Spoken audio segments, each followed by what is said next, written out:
Capitol Hill remains at a standstill today, 21 days into the government shutdown, with no sign of compromise between Democrats and Republicans. The Senate failed to advance a House-passed measure to fund the government for the 11th time yesterday.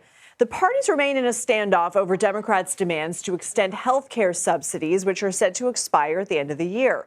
This is now the second longest full government shutdown in U.S. history.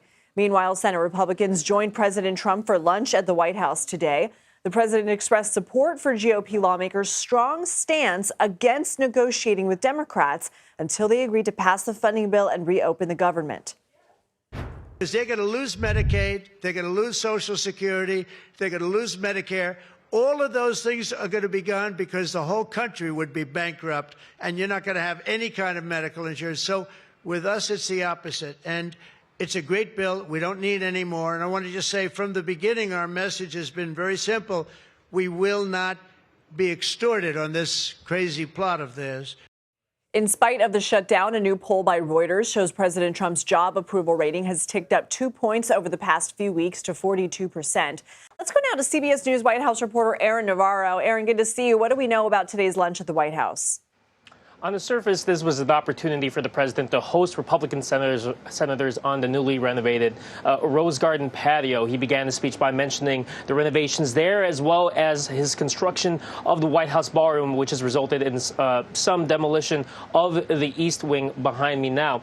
But overall, this was an opportunity for President Trump and Senate Republicans to provide a unified front as we go into day 21 of this government shutdown. As you heard, the president said, quote, "We will not be extorted on this crazy plot of theirs," referring to Senate Democrats. And at one point, he referenced his administration having a, quote, Darth Vader, and had White House Budget Director Russ Vought stand up, which got some applause from the Republican senators there.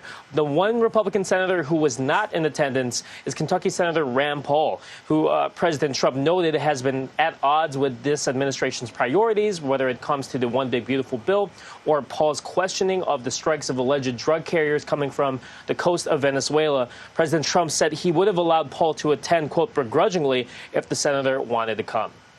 Where do negotiations stand now in the government shutdown?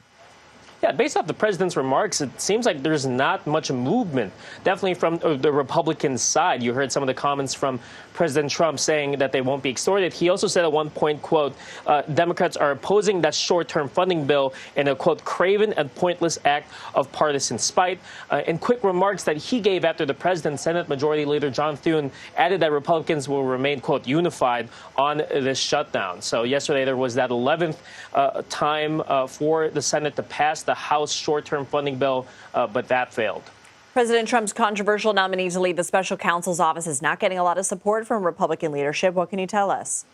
Yeah, this is Paul Ingrassia, who, after a recent Politico report of pretty racist text messages he allegedly said to a group chat, you're seeing some Senate Republicans say that they don't think he will pass. Ingrassia has a confirmation hearing this Thursday with the Senate Homeland Security Committee, and one of the senators on that panel, Florida Senator Rick Scott, has already told reporters that he will not support him. The chair of that committee, Senator Rand Paul, has said that the White House has to, quote, make the determination on whether they think that the nomination can actually go through.